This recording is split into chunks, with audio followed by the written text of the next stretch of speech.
Bien, merci. Nous allons donc reprendre notre journée.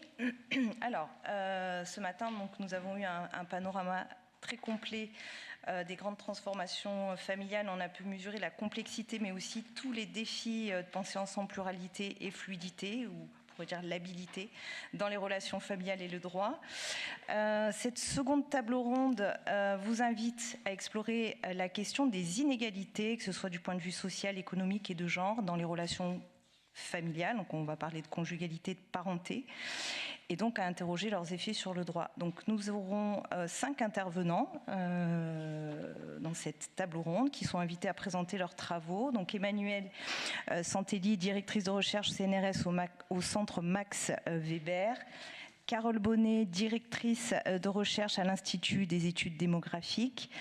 Jeanne Sausson, donc professeure de droit à l'Université catholique de Louvain, centre de droit de la personne, de la famille et de son patrimoine, ainsi que Benjamin Moron-Puech, professeur de droit privé à l'Université de Lyon, centre de recherche critique sur le droit, et Julien Boisson, maître de conférence à l'Université Paris-Nanterre, centre de droit civil, des affaires et du contentieux économique. Nous aurons également donc Isabelle Saint en tant que discutante pour donc alimenter et nourrir nos réflexions, qui est directrice de recherche donc au CNRS et directrice adjointe scientifique de l'IRDJ. Alors comme ce matin, je vais inviter nos intervenants à pouvoir faire des interventions assez limitées, donc 15 minutes, pour voilà, laisser une place aux échanges. Et je donne la parole à Madame Santelli. C'est à vous. Je vous en prie.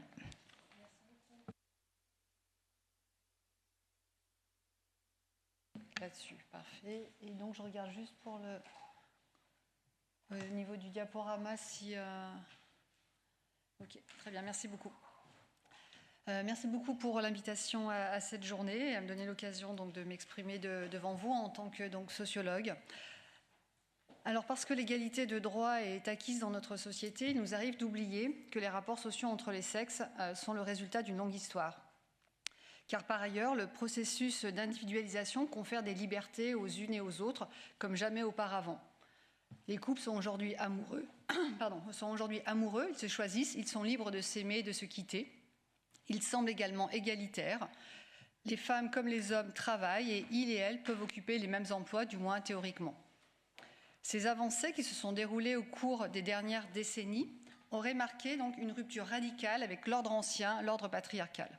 Mon propos n'est pas donc de nier les transformations profondes qui sont intervenues dans le domaine de la famille et du couple. Elles sont indéniables et je fais partie de celles qui insistent sur les évolutions en cours. En revanche, le travail des sociologues est de proposer des lunettes, pour le dire comme Irène Théry, pour tenter de comprendre ce qui se déroule sous nos yeux, et notamment les régularités sociales, car elles sont le signe de mécanismes sociaux. Pardon, du coup j'ai oublié... Voilà, pardon. Et le fait que les couples soient encore aujourd'hui largement hypergames, c'est-à-dire le fait que les hommes disposent d'un statut socio-professionnel supérieur à celui de leur conjointe, fait partie de ces régularités sociales qui signalent un rapport social dont nous allons tenter de rendre compte à travers les 2 points de mon exposé. Alors peut-être pour commencer quelques éléments de définition. L'homogamie désigne le fait que les 2 membres du couple partagent les mêmes caractéristiques sociales.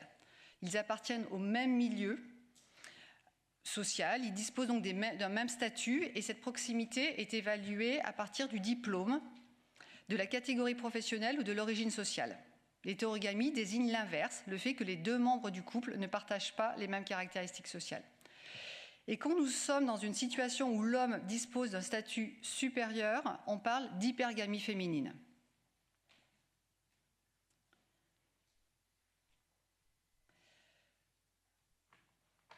Excusez-moi, c'est pas complètement intuitif, comme on dit. Alors, du côté des diplômes, les travaux du sociologue Milan Bouchevala ont mis en évidence l'hypergamie masculine, c'est-à-dire le fait que l'homme a un diplôme inférieur à celui de sa conjointe, qui par exemple a un bac+4, tandis que lui a un bac+2. En effet, depuis l'an 2000, les couples dans lesquels la femme est plus diplômée que son conjoint sont devenus plus fréquents que le cas inverse.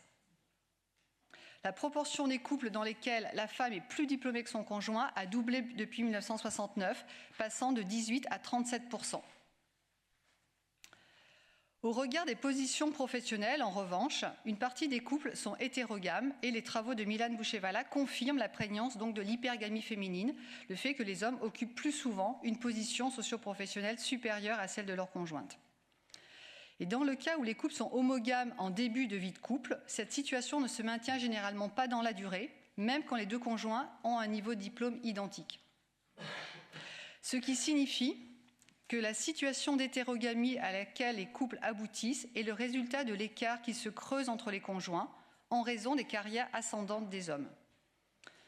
Car la position professionnelle des hommes s'améliore au fil de la vie de couple, produisant une situation d'hypergamie professionnelle, alors même que l'hypergamie scolaire s'est très nettement affaiblie et même inversée. Cela renforce, à mon sens, la démonstration de la perpétuation des rapports de genre. Alors même que la situation des femmes s'est améliorée en termes de diplôme, les hommes continuent d'occuper une profession plus élevée que leur conjointe dans près de 40% des couples.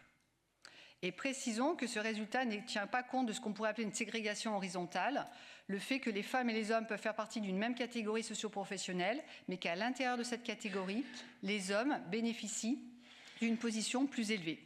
Cela peut être le cas dans un couple de 2 magistrats, quand seul l'homme est par exemple président d'une juridiction. Certes, sur le plan professionnel, l'hypergamie a diminué, puisqu'aujourd'hui 23% des femmes occupent une profession plus élevée que leur conjoint, alors qu'entre 1969 et 1990, elle n'était que 13% dans ce cas-là. En termes de salaire, la situation des femmes s'est également un peu améliorée. Aujourd'hui, les femmes sont 25% à gagner plus que leur conjoint. C'est très peu, mais elles n'étaient que 10% dans les années 1980. En termes d'inégalité de revenus entre les femmes et les hommes, regardons aussi les analyses du côté de Thomas Morin. Lui aussi montre qu'il existe un fort écart, puisque donc les 3/4 des femmes gagnent moins que leur conjoint, mais il met en évidence le fait que cette disparité est liée au statut matrimonial. Les femmes en couple ont des revenus en moyenne 42% inférieurs à ceux des hommes en couple, et cet écart se creuse à proportion du nombre d'enfants, alors que l'écart n'est que de 9% entre les femmes et les hommes célibataires. Il existe donc toujours un écart, mais il est nettement moindre quand les femmes ne sont pas en couple. La situation d'hypergamie masculine au niveau des diplômes scolaires et le fait que la situation semble s'améliorer ne peuvent suffire donc à cacher la persistance des rapports de genre au sein des dynamiques conjugales, malgré des normes égalitaires. Et ça, c'est important de le préciser, on y reviendra. Ce que l'on retrouve dans un autre domaine, celui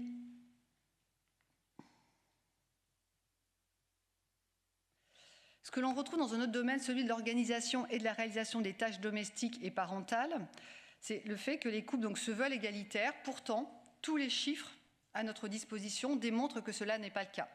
Toutes les publications de l'INSEE le confirment à longueur de publication. Je ne vais donc pas revenir sur ces chiffres. Venons-en simplement aux résultats.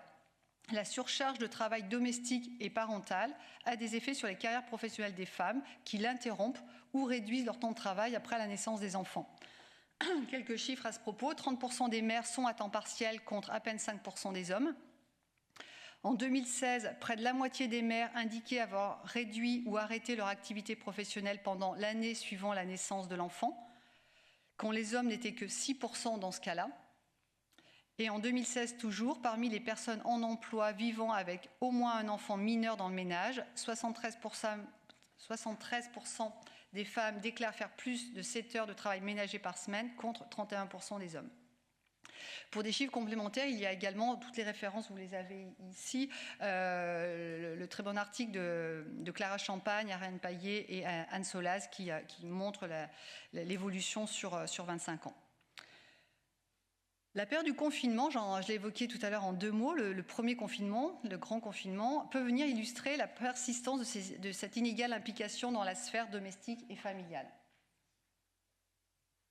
Ah, pardon, là je suis allée trop loin. Plusieurs articles du Monde ont livré des témoignages. Un autre article a également montré que les revues scientifiques ont, durant cette période, reçu nettement moins d'articles soumis par des femmes, des mères très probablement.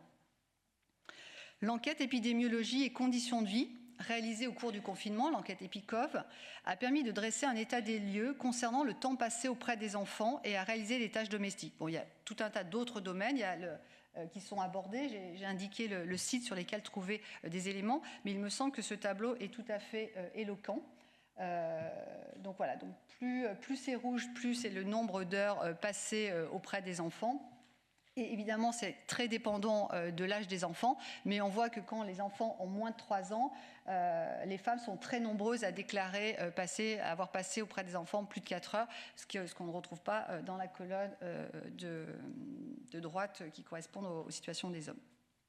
À mon niveau, j'ai réalisé une petite enquête à ce moment-là qui indiquait que même quand les femmes étaient tenues de travailler à distance et que leur conjoint, lui, était au chômage partiel, il était attendu des premières la réalisation de certaines tâches afin que les hommes puissent disposer de moments à eux. Alors pourquoi mentionner cette brève période, vous me direz-vous ? Il me semble qu'elle permet de démontrer que si en temps ordinaire, les femmes et les hommes ont un fonctionnement plus égalitaire que par le passé, je ne dis pas égalitaire, mais plus égalitaire que par le passé, c'est parce que les femmes ont un emploi salarié et surtout qu'elles l'occupent en dehors du foyer. Ça peut pas être assez évident, mais c'est vrai que je pense que c'était important et cette enquête a permis de montrer que ce que ces résultats permettent de voir, c'est que nous ne sommes pas parvenus à un fonctionnement plus égalitaire parce qu'il y aurait eu une prise de conscience que le travail domestique et parental doit être pris en charge par les 2 adultes occupant le foyer, mais bien parce que les 2 membres du couple travaillent tous 2 en dehors de l'espace domestique. En d'autres termes, en temps ordinaire, le travail salarié, en provoquant la sortie des mères de la sphère domestique, contraint les pères à une organisation plus égalitaire, mais c'est aussi la raison pour laquelle on remarque le maintien de la charge mentale. Les femmes, en quittant le domicile le matin et en ne rentrant que le soir, continuent de gérer à distance, à anticiper, à déléguer ce qu'elles ne font pas du fait de l'exercice de leur emploi à l'extérieur du logement, mais qui semble néanmoins attendu d'elles. Ce résultat, me semble-t-il, invite à questionner le discours public tenu à propos de l'égalité homme-femme, laissant à penser que le projet politique d'une égalité réelle serait en bonne voie. Bien sûr, il y a énormément de choses qui ont changé, beaucoup de choses ont été rappelées ce matin, mais en même temps, une situation comme celle-ci montre les disparités qu'il existe encore lorsqu'on prend donc pour appui ce moment particulier qu'on a vécu. Une autre manière de le montrer, c'est à travers l'enquête emploi du temps, qui est une enquête réalisée, enquête emploi du temps, c'est l'INSEE ou le CREDOC, l'INSEE, merci, réalisée en 2009-2010. Bon, elle date un peu, mais elle montre aussi comment se répartissent les 24 heures dont nous disposons toutes et tous. Alors, je passe sur, on vient de l'évoquer, le temps professionnel ou le temps domestique, mais là, si on regarde simplement le temps de loisir, on voit que les hommes disposent en moyenne de 40 minutes quotidiennement de temps de loisir supplémentaires. Alors, ces quelques éléments factuels concernant la vie de couple sont le résultat du modèle complémentaire. Cette situation, on l'a vu, j'ai évoqué un certain nombre de données, rappelé un certain nombre de données donc, par rapport à des enquêtes produites par mes collègues, notamment de l'INED. Et il me semble que cette situation est le résultat d'un modèle conjugal, ce qu'on peut appeler donc, le couple complémentaire. Certes, le couple est devenu amoureux et en principe égalitaire, et l'ouvrage d'Irène Théry, Moi aussi, la nouvelle civilité sexuelle, retrace cette histoire à travers ce qu'elle nomme donc les 3 révolutions du consentement. Mais le couple continue de se former et de fonctionner selon une logique de complémentarité entre ses membres. En soi, ce n'est pas problématique. Les relations humaines, me semble-t-il, fonctionnent très souvent selon ce principe que l'on pense aux relations entre amis, entre frères et sœurs. Cette question de la complémentarité est quelque chose qui peut expliquer les relations. Donc en soi, ce n'est pas problématique. Cela le devient, en revanche, quand cette logique de complémentarité est hiérarchique. Cette logique de complémentarité hiérarchique assigne chacune à des rôles sexués qui entravent l'égalité, une égalité dans les faits. Car en droit, oui, les individus sont égaux, mais dans les faits, les rôles attendus de chacun et de chacune marquent, et je cite là Isabelle Claire, un antagonisme indépassable, et derrière l'antagonisme se cache la hiérarchisation. Les résultats d'une enquête que j'ai conduite plus récemment sur les causes des séparations, ce qui conduit donc les couples à se séparer, peuvent servir à illustrer les dynamiques à l'œuvre et expliquer que les femmes initient plus souvent la séparation. L'enquête EPIC a montré que c'était dans les 2/3 des cas initiés par les femmes. Donc une enquête dont un des concepteurs est ici, Arnaud Régnier-Loillier, qui date donc de 2013, et sur lesquels je retrouve aussi ces résultats au cours de mon enquête. Donc je vais tenter, à travers ces résultats, cette fois qualitatifs du travail qui a été conduit, bon, ça va faire écho, ça va venir illustrer d'une certaine manière les résultats que je viens d'aborder, les résultats statistiques, mais en tout cas, je trouve que ça permet, en tentant une brève synthèse de ce qui a été dit au cours de ces entretiens, du mécanisme à l'œuvre au sein des couples, du fait du maintien de cette complémentarité hiérarchique. Il me reste encore 3-4 minutes. Donc, au terme de plusieurs années de vie commune, donc là, je me base sur plutôt des entretiens mais que je synthétise de cette manière-là. Au terme de plusieurs années de vie commune, les femmes se retrouvent à assumer une grande part du travail domestique et parental. Cette accumulation des tâches se fait insidieusement, car elle croît progressivement avec l'intensité de la vie familiale. En raison des attentes rattachées à la vie conjugale, les petits bonheurs de la vie à deux, puis lors de l'arrivée des enfants, on pourrait dire que les femmes laissent cette répartition déséquilibrée se mettre en place.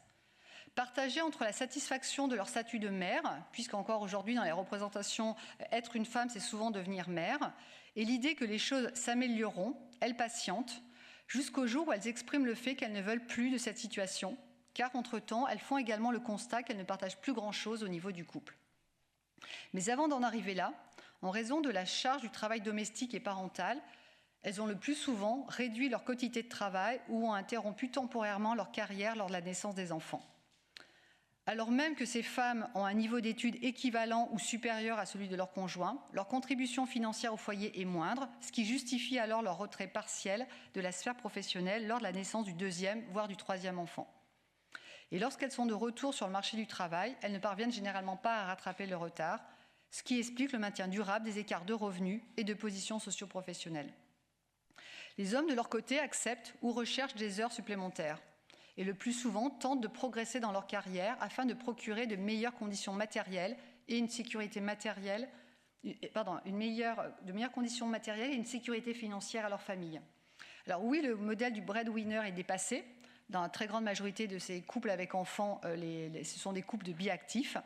Mais l'assignation à des rôles sexués, les femmes au sein de la sphère domestique et les hommes au sein de la sphère professionnelle, continue en revanche d'être un élément structurant de la vie de couple hétérosexuel. Pour les hommes, il s'agit d'une façon de prendre soin de leur famille, de s'en préoccuper.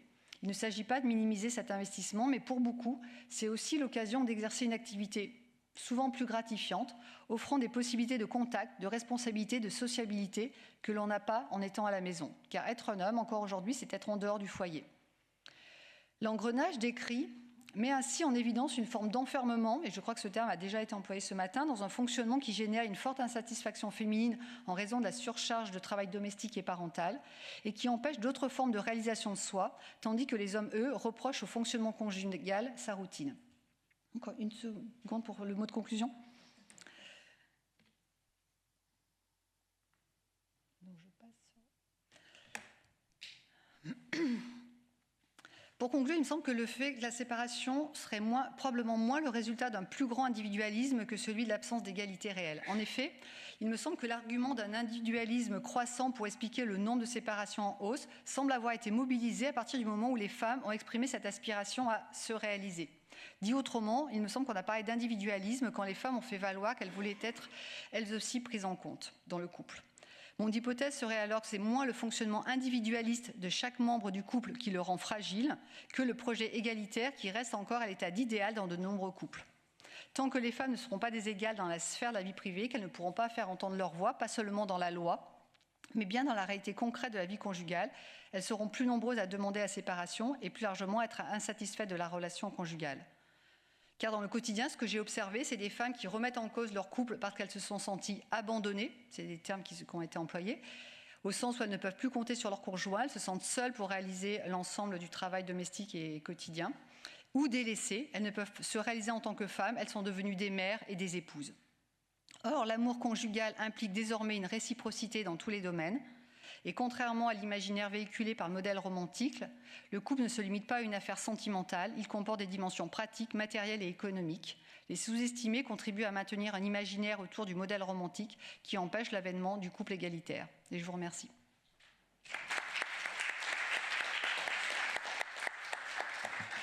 Merci Madame Santelli pour cet exercice pas facile en 15 minutes. Merci en tout cas d'avoir ouvert cette table ronde avec ces éléments sociologiques sur les questions des inégalités dans le couple. Je donne la parole à Carole Bonnet pour une approche cette fois-ci économique. Merci à vous.